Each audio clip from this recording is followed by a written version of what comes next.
النهاردة هعمل معاكم وجبات الخير أو وجبات الإطعام، ودي أول مرة هشارك معاكم فيديو من أوله لآخره للإطعام.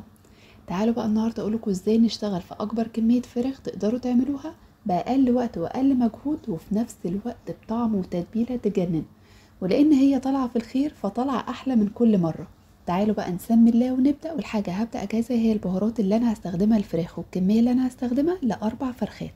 معلقتين كبار ملح، معلقة ونص فلفل أسود، معلقة زعتر، معلقة بابريكا، توم باودر، بصل باودر، معلقة ونص كبيرة بهارات شوي، شوية كزبرة صغيرين، يعني ممكن نقول معلقة صغيرة. دي البهارات اللي انا هستخدمها. هقلبها كده كلها على بعضها لان هحط منها كذا مرة. الطريقة دي بتسهل عليا جدا لما البهارات كلها تكون على بعضها وتكون جاهزة جنبي. جبت بقى 3 بصلات كده كبار، فرمتهم فرم ناعم، وهنزل عليهم بمعلقتين من البهارات اللي انا جهزتها دي، وادعكهم كويس جدا عشان المية بتاعتهم تنزل. الخطوة دي بتفرق جدا في طعم الفراخ وبتخليها حلوة قوي. بالشكل ده كده هجيب الفراخ بعد ما غسلتها كويس جدا وعملت لها محلول نقع وعملت فتحات كده في اللحم بتاعها. هتبل بقى الفراخ كويس جدا بالبصل كده من فوق الجلد وتحت الجلد، والفتحات اللي احنا عملناها دي كلها كده نتبلها كويس، وده بيفرق جدا في طعمها.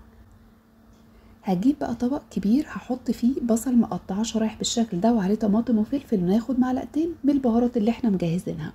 ندعكم كويس جدا بالشكل ده. الكميه اللي انتوا عايزينها، اي كميه انتوا عايزينها اعملوها، بس عامه البصل الكتير في الاكله دي بيبقى حلو قوي. الصواني بقى بتاعتي هفرد فيها شويه من الخضار، نحط عليهم الفراخ بالشكل ده. بعد ما رصيتهم وجم معايا على صينيتين، هجيب بقى عصير طماطم او صلصه طماطم كنت انا بعملها، حطيت عليها بقيه البهارات، وهنزل بيها على الفراخ بالشكل ده ووزعها كويس جدا. ده طبعا بيدي لون تحفه للفراخ. وبرده لو عندك عزومه تقدري تعملي الطريقه دي، الفراخ بتطلع حلوه جدا ومستويه حلو متبله، كانك مقعدها في التتبيله وقت طويل جدا. وبعد كده ننزل عليهم بقى بكام حته زبده كده على الوش، زبده بلدي بتفرق جدا في الطعم، مع شوية زيت على الوش برضو، كام فص توم كده سلام زي ما هما، كام فص حبهان وورق لورا، يعني برضو ملهوش كميات قوي، يعني زي ما تحبوا.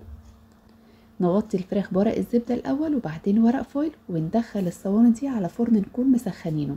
لازم الفرن يسخن قبل ما ندخل فيه أي حاجة. بالظبط ساعة، وبنشيل الورق ده وبنخليها تاخد وش ربع ساعة بالظبط، وتطلع معانا تطلع تجنن. وهنا بقى كده خلاص طلعتها، وهولع لها حتة فحمة كمان ونطفيها من الصوص بتاعها ده. وبالمناسبة الصوص ده خدت منه شوية، عملت منه أحلى رز بسمتي، بيفرق جدا في الطعم بتاعه. نغطيها بقى شوية بالشكل ده لحد كده ما تاخد ريحة الشوي. بس شايفين الأول شكلها قبل ما اغطيه شكلها يجنن.